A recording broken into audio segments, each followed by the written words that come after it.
Welcome to video 4 of 6 on 7 myths about women entrepreneurs that even smart people believe. Today we're going to tackle 3 myths together. Sounds like a treat, isn't it? You cannot accuse me of not being generous here. 3 myths in one go today.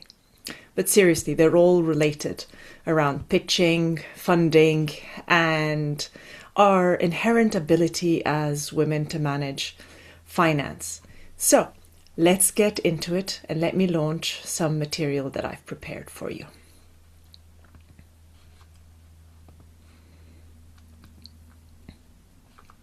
So here we go. Myths 3, 4, and 5. Essentially, women can't or won't do finance, do it well, raise funds, so do funding, or pitch, because apparently we don't pitch like young American dudes. So 3 interrelated areas that women either don't do well, won't do, or just won't play the game. So, how true are they? As always, stories and myths shape systems. And so these myths around our level of ability and engagement with the funding game, you can imagine shapes whether investors want to give money to women or not. Now, let's run it by you personally. So, we've gone so far, we've done women have low confidence, women are too risk averse, and now apparently we're not good at doing finance, keeping our books, managing our money. We don't want to raise funds, so presumably we're capping our scale and our ventures and our activities. And we're really not good at pitching, so even when we want to raise funds, apparently we can't do that very well. And if you look at the numbers reflect that. Only 2% of investments goes to women, particularly the larger scale venture capital type investments. So at first glance, it seems that the evidence suggests that this is actually true. And if you look at that, if we can't do all this, it's a bit like trying to go to a doctor where you fundamentally believe they don't understand anatomy. And finance and money is the anatomy of a business. Businesses are vehicles that make money to do what they do.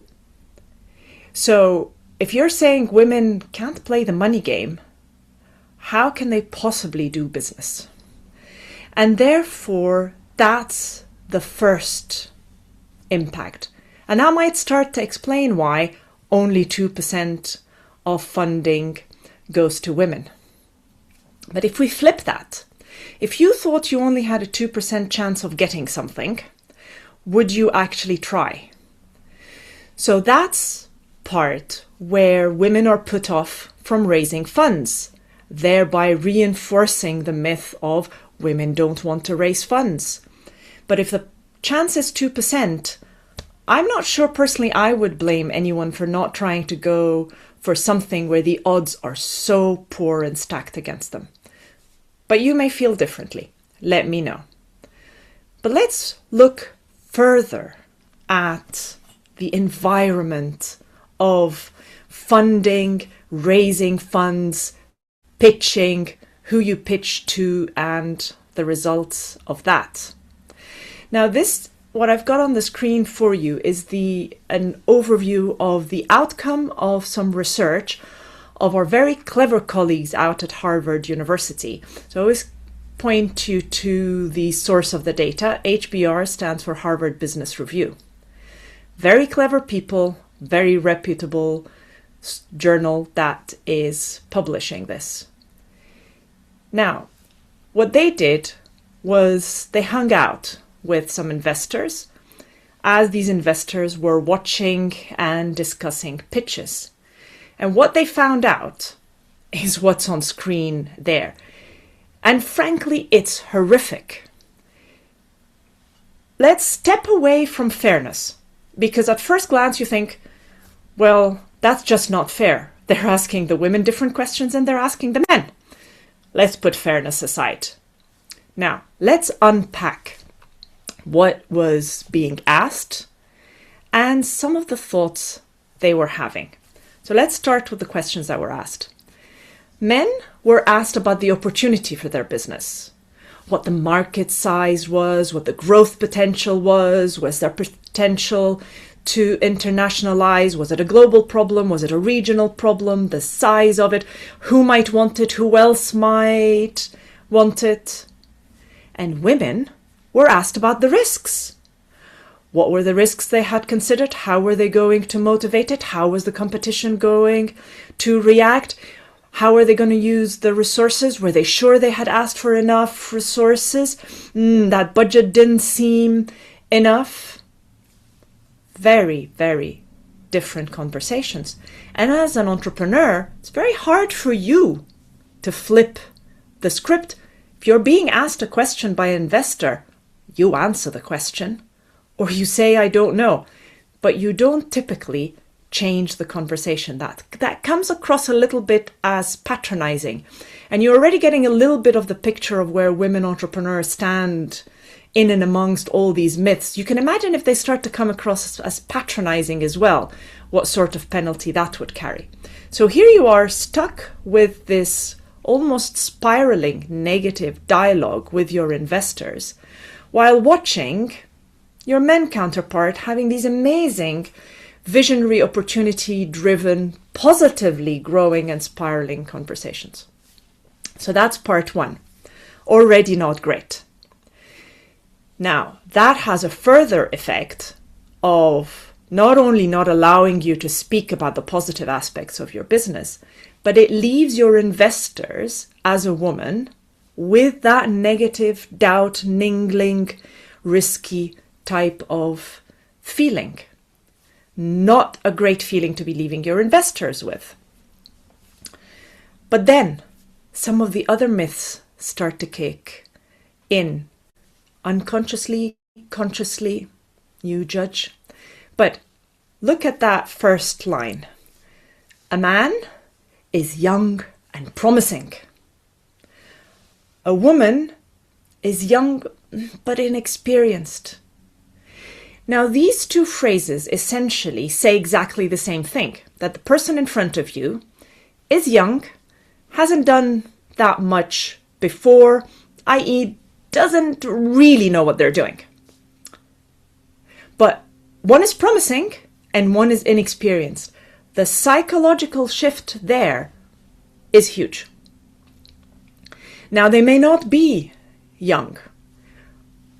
I've heard investors talk about experienced, established, world-leading authority women on their science and tech, and still call them inexperienced with that tone that means I'm a little worried about her lack of experience in and around the business space.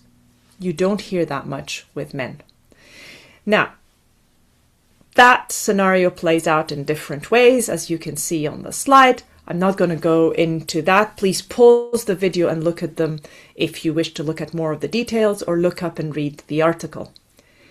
But what I wanted you to do now is that little exercise of think about if you're looking at a man and he is promising and has just explained to you how amazing the opportunity of the business that he or they in the male they have brought to you. So promising with exciting opportunity, or inexperienced with risk-riddled opportunity.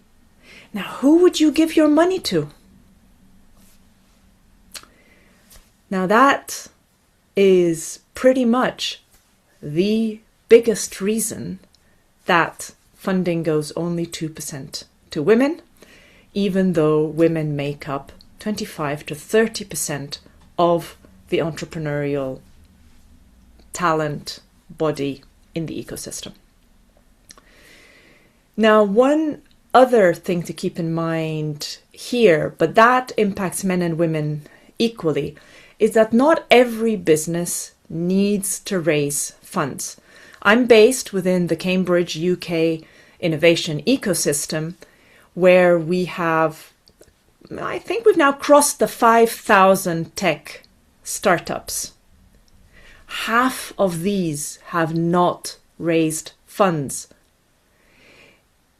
Now, that means that not every business needs to raise funds. So if you meet an entrepreneur that does not want to raise funds, that does not make them a bad entrepreneur. And if that's okay for the men, we can't hold it against the women. Entrepreneurs don't have to raise funds, so this myth that really,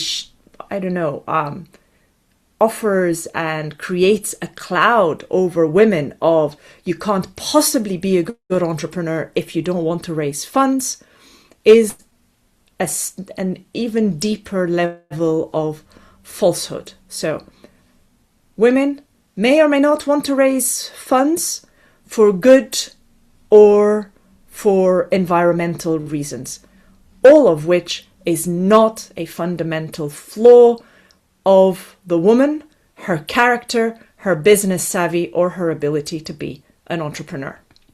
So we must continue to look full in the eye these myths and bust them one by one and step away from women can't do or can't do as well or won't or should. Women are able and do become entrepreneurs quite as successfully as men, in some instances, as well as and better than if you look at the longevity of businesses. Again, it depends what your metrics are. So, myths in plural, busted. Let's fix the system. Let's help investors, buyers, and other ecosystem players listen to women, understand their competences, have the discussions about opportunity, properly value their ideas and products that they bring to you.